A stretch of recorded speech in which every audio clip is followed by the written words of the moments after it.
मेरे आसार का सदका इलाही,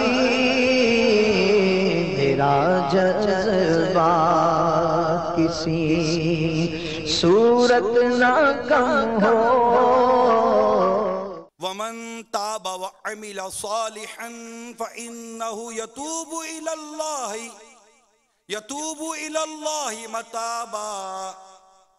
सूरह फुरकान पारा 19 की आयत नंबर 71 में आया है।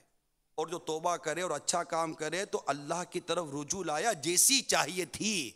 और सूरह तहरीम में आता है कि ईमान वालो अल्लाह की तरफ ऐसी तौबा करो जो आगे को नसीहत हो जाए। करीब है कि तुम्हारा रब तुम्हारी बुराइयां तुमसे उतार दे और तुम्हें बागों में ले जाए जिनके नीचे नेरे बहें। तौबाए सादिका, सच्ची तौबा जिसका असर तौबा करने वाले के आमाल में जाहिर हो और उसकी जिंदगी ताअतों और इबादतों से मामूर हो जाए। फारूक आजम वो दूसरे साहब ने फरमाया तौबा नसूह यानी सच्ची तौबा, खालिस तौबा वो है कि तौबा के बाद आदमी फिर गुनाह की तरफ ना लौटे।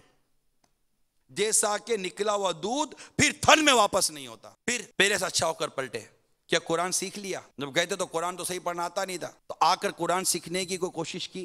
पहले कुरान खोलते नहीं थे, आकर कुरान रोज खोलकर पढ़ रहे नहीं पढ़ रहे कि वही गुनाहों भरे सिलसिले देखने पढ़ने और बस इसी में दिलचस्पी लेने का सिलसिला अब भी जारी है। हज गुजरे गुनाह को धोता है, आइंदा के लिए परवाने बेकैदी नहीं होता। याद रखिए इस जुमले को। अगर बाद हज